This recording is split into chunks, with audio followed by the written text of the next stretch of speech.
Support for Think Fast, Talk Smart comes from Stanford Continuing Studies. Stanford Continuing Studies offers over 150 online classes on a wide range of topics, from art history to AI, wellness to writing, as well as courses on business and communication. Fall registration opens August 16th and is open to all adult learners everywhere. Most classes start the week of September 20th. Learn more at continuingstudies.stanford.edu. One truism in business and life is that we need to adapt to stay relevant and survive. However, many of us in the companies we found and work for struggle with this. Are there key approaches and best practices we can follow to help us adapt and transform? Hello, I'm Matt Abrahams, and I teach strategic communication at Stanford Graduate School of Business. Welcome to Think Fast, Talk Smart, the podcast. Today, I am totally excited to chat with my friend and sometimes therapist, Rob Siegel, who is a lecturer of management at the GSB. In fact, Rob and I started at the GSB on the same day over a decade ago. Rob's teaching and research cover many topics, including the opportunities and challenges that technological change brings to companies, how companies combine digital and physical solutions for their customers, product management and product development, as well as financial management for entrepreneurs. While some of us at the GSB teach one or two different classes, Rob teaches 5 or 6. Two of the most popular are The Industrialist's Dilemma and Systems Leadership. Rob recently published a book inspired by those two courses called The Brains and Brawn Company, How Leading Organizations Blend the Digital and the Physical. Welcome, Rob. Thanks for being here and congrats on your new book. Thanks, Matt. It's great to be here. I guess I should say the doctor is in. That's exactly right. Yes, start charging me now. Let's go ahead and get started here. People who know me well know that I love alliteration. So bravo to you and your Brains and Brawn model. Can you briefly walk us through the framework? Well, the two courses really look at what happens in a world when companies have to blend both digital and physical attributes for the products and services that they deliver to customers, which at this point is almost every product and service that's made and sold. And so what we found in the over 70 companies that have visited us and that we've studied is that we found kind of 5 digital and 5 physical attributes, or 5 brainy and 5 brawny attributes that really the winning companies seem to be focused on, most or all of them. On the digital or brainy side, we had the left hemisphere, the ability to use analytics in your business, but also the right hemisphere of your brain, how you manage creativity. We saw the amygdala, which is great companies had empathy towards employees and towards their customers and towards their ecosystem. You had the prefrontal cortex, how do you manage risk? And then finally, the inner ear, how do you balance what you make and where you do internally and what you partner with people externally? And on the physical side, we saw companies, often incumbents, but even a lot of the new disruptors, they got really good at using their spine for logistics, for how they managed their entire business. Manufacturing has become increasingly important with additive manufacturing, the hands. How do we actually make things? We saw companies operate with muscles that scale on a global basis, be able to operate in many, many unique markets. We saw companies be able to have good what I called hand-eye coordination, or drive and shape their ecosystems to get to what they want. And finally, companies that had great stamina, like that was the 5th of the brawny attributes, where they could survive over time through the ups and downs of running a company. Well, I didn't know I was going to have to be up on my anatomy to have this conversation with you, but I love the metaphor, and it helps. Is there a company or two that stands out as a good example of folks who execute on this Brains and Brawns model of yours? Well, we look in the book about 10 different companies in each different area. And within each area, we will look at 2 or 3, but we do a deep dive on one. Perhaps the most obvious one that we can look at is Amazon. Amazon does an unbelievable job of giving us a great user interface for shopping online, as well as making sure the logistics go well, making sure the distribution goes well. Another one, maybe from a disruptor standpoint, is the company 23andMe, which uses saliva and software to give us understanding of our DNA and, where we might be susceptible to diseases. And now they're using that for drug development, and how they've partnered with GSK, the British pharmaceutical company, for manufacturing and distribution of drugs. So I think those are 2 companies, one an incumbent and kind of one a disruptor, that are really doing some very interesting things. That's awesome. So, hey, in your model, you know me, I'm a communication guy. What role does communication play in the Brains and Brawn framework you've defined? I think perhaps the most important thing is we talk about this notion of systems leaders, and Mm-hmm. systems leaders are the people who have to understand how systems work in a world that blends digital and physical. When everything's connected, you have to see how things are interacting with each other. You have to see how your organization is interacting both internally and externally. And so what we found is that great systems leaders were really good at managing the narrative. One of the phrases that one of your previous guests, Jeff Immelt, likes to Mm-hmm. use is truth equals facts plus context. Hmm. And we found that great leaders were able to manage context for employees, for customers, for other members of their ecosystem, so that people could understand how they were trying to shape the narrative. And so I think being a great communicator is critical in your written communication and your verbal communication in a world that's increasingly connected, because there's so much input for everybody. You want to kind of control and shape the messages that get out there. And in your experience, is it just the leaders who are responsible for shaping that narrative, or is it in the ecosystem that these companies exist in? Are there partnering and discussions and iterations on that narrative that help? That's a great clarification. I define leaders not just people in the C-suite and not just vice presidents, but leaders are anybody in the organization, managers, directors, and above, who have to be really good at understanding. You might work in finance in an organization, but you really need to understand what's happening outside of the four walls of your company, what's happening with your suppliers, what's happening with your channel, and being able to communicate well with them and understanding what's happening. Communication is critical for every function inside of an organization. And that's what's different than the past. In the old days, you might have people who were externally focused and a bunch of people in the company who might be internally focused. Now, no matter what your job is, you really have to understand the holistic picture of what's happening and what's going on. And so therefore, you're going to be communicating. If every product's connected, you're going to be hearing from your customers on an increasing basis, and you might need to communicate back to them. And so it's therefore not just a C-level requirement. It's a requirement of every leader in the company, leader broadly defined. Great. I'm using you for PR for my classes. That was fantastic. Of course, I agree that being able to communicate clearly is critical, just to function in your role, but also it sounds like to help your company make sure that it's adjusting, adapting, and transforming as it goes. Absolutely. So I'm going to ask you a two-part question next.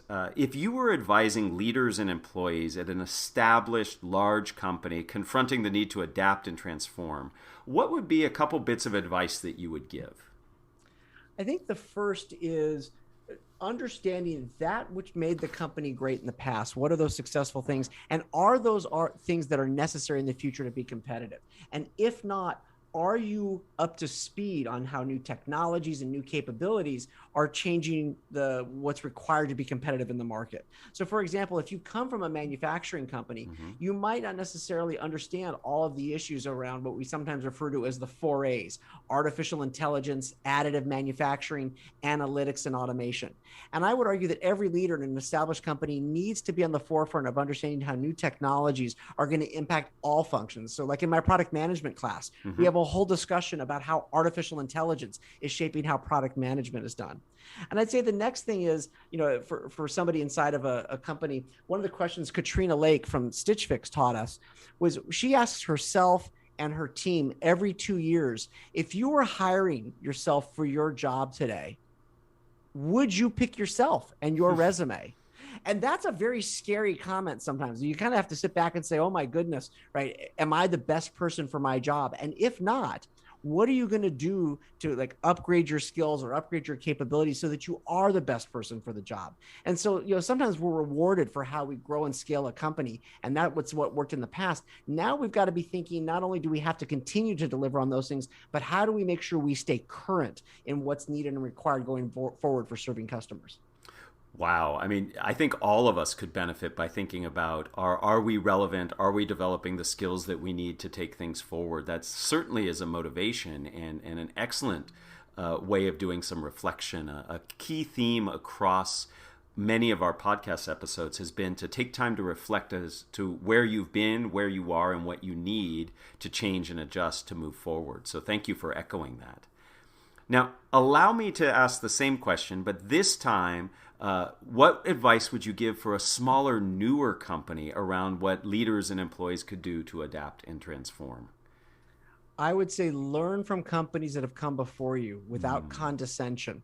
In particular, like nobody got on the cover of Business Week or a Fortune, excuse me, by dealing with logistics and manufacturing and supply chain. And yet that's what makes a company operate well and often where customers will have the best experience. And so I think kind of, in our sterile digital world that you and I come from in Silicon Valley, sometimes we don't appreciate the hard, dirty, grungy work that comes from making companies run well and serving customers well. And I think that people could really benefit from understanding how do those functions work. And, walk a factory floor. If you are in an upstart, in a digital upstart, do you understand how things get made and why things, work well and don't work on a factory floor? And I think that appreciation for what I'll call the plumbing of an organization, for what makes things, happen to kind of actually deliver things, not the sexy art, just the artificial intelligence. Can you understand well that last mile to the customer, and can you help your team execute on it? Approaching that with a respect and an understanding of how hard that is, that's, I think, something that people in Silicon Valley and in digital upstarts could really learn from their incumbent brethren. Again, another plea for reflection, but this time at a very tactical level. And I agree. I think in this valley where we live, a lot of people don't think about those specific parts of an organization and really what helps to make them successful. Now, I want to switch gears a little bit, and I don't mean to make you blush, but you are truly a master teacher. I have watched you teach in awe of your ability. And you were among the first of us at the business school to jump headfirst into virtual teaching. And many of us now find ourselves in the roles of meeting facilitator or teaching via virtual tools. And I'm wondering, what advice and guidance can you provide about how to be more effective in our virtual presence, in our engagement, and in our communication? When the pandemic started, what kept going through my head was, I have a face for radio and now I've got to be a television star. and that's not a good thing, and that's not a good place to be. But one of the lucky things that happened to me early in my career is I was media trained when I worked for Intel. And so I was lucky enough to kind of have that exposure of what does it take to be on television and know how to talk to the media. In those cases, I was mostly talking to journalists.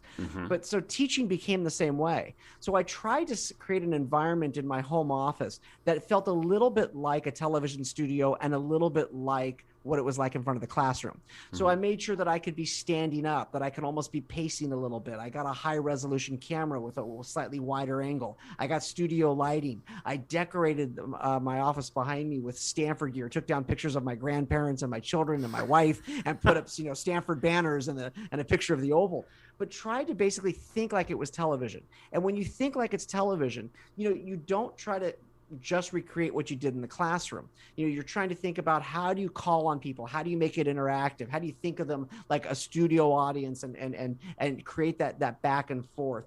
The other thing is also bring energy. Like, it's really hard because you're staring at the camera all damn day, right? You're not getting any of the softer skills of people laughing. You're not getting things like, people looking confused or getting angry. And so you've got to try to kind of create those ways that you can kind of bring energy and kind of look over.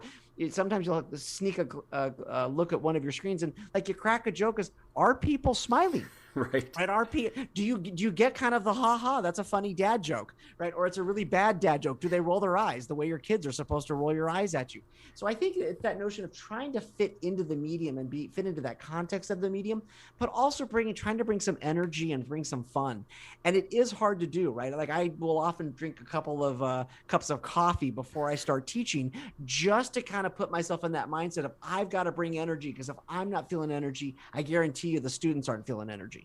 All of us have become mini TV producers and directors. And I know for a fact, when you walked me through some of the technology that we've had the opportunity to use, one of your mantras was, you have to practice. And I think that is what has helped make you a better communicator. It has certainly helped make me a better communicator, to actually do like a dress rehearsal, as you would if you were doing a TV show, to really understand the flow, to understand the timing, to make sure you can integrate the technology.